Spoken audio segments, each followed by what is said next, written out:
പ്രിയമുള്ളവരെ, ഓർമ്മശപ്പിലേക്ക് അവർക്കും സ്വാഗതം.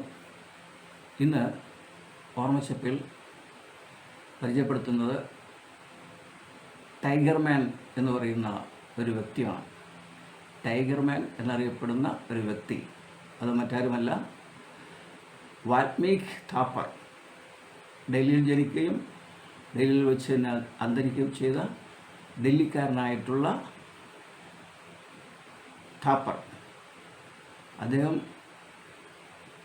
ഒരു കടുവ പ്രേമിയായിരുന്നു, ടൈഗർ. അദ്ദേഹത്തെ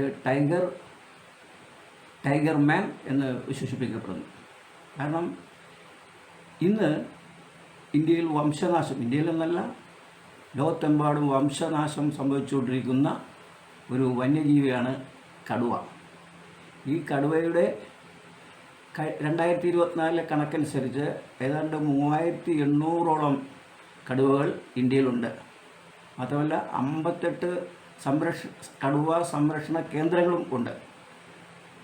ഇതിന് അതായത് രാജസ്ഥാനിലെ രഥംപൂർ എന്ന് പറയുന്ന കടുവ സങ്കേതത്തെ കേന്ദ്രീകരിച്ചുകൊണ്ട് അവിടുത്തെ കടുവകളെ പറ്റി പഠിക്കുകയും ആ കടുവകളുടെ ജീവിത രീതിയും അതോടൊപ്പം തന്നെ എല്ലാ സാഹചര്യവും മനസ്സിലാക്കുകയും ബുക്കുകളും അതോടൊപ്പം തന്നെ ലേഖനങ്ങളും എഴുതുകയും ആ ബുക്കുകളെല്ലാം ഈ വന്യജീവി സംരക്ഷണത്തിന് ഇറങ്ങുന്നവർക്ക് പാഠപുസ്തകമാണ്.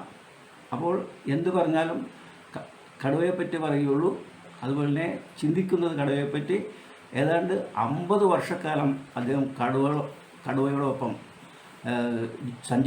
ജീവിച്ചു എന്നാണ് പറയപ്പെടുന്നത്. ഈ കഴിഞ്ഞ മെയ് 31 അദ്ദേഹം അന്തരിക്കുന്നത്. അദ്ദേഹത്തിൻ്റെ സഹധർമ്മിണി നമുക്കറിയാം,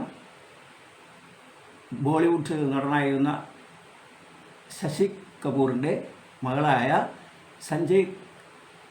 സഞ്ജന കപൂർ. ഇവർ നടിയും ഒരു നാടകകാരിയും ഒക്കെ ആയിരുന്നു. ഇവർക്ക് ഒരു ആൺകുട്ടിയും ഉണ്ട്. ഇന്ന് അദ്ദേഹത്തിന് ശേഷം കടുവ സംരക്ഷണത്തിൽ വലിയൊരു പാകപ്പിഴ, അതായത് നമുക്കറിയാം ജൈവസംഗീതം, അല്ലെങ്കിൽ ജൈവ വൈവിധ്യമുള്ള ഒരു രാജ്യമാണ് ഇന്ത്യ എന്നും ഈ ജൈവ വൈവിധ്യം എന്താണെന്ന് ഇന്നത്തെ ഭരണകർത്താക്കൾക്ക്, അതായത് കേന്ദ്രത്തിലായാലും സംസ്ഥാനത്തിലായാലും എന്താണെന്നുള്ള ഒരു ശരിക്കുള്ള വിവരം ഗവൺമെൻറ്റുകൾക്ക് ഇല്ല.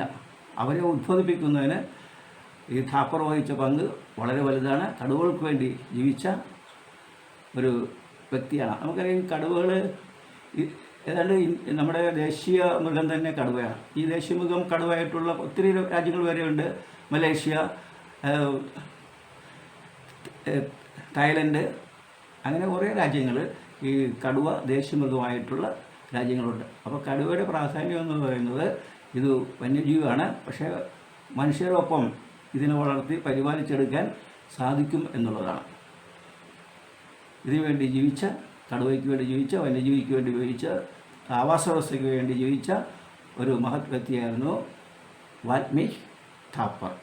ഇതാണ് ഇന്ന് പറയാനുള്ളത്. നന്ദി, നമസ്കാരം.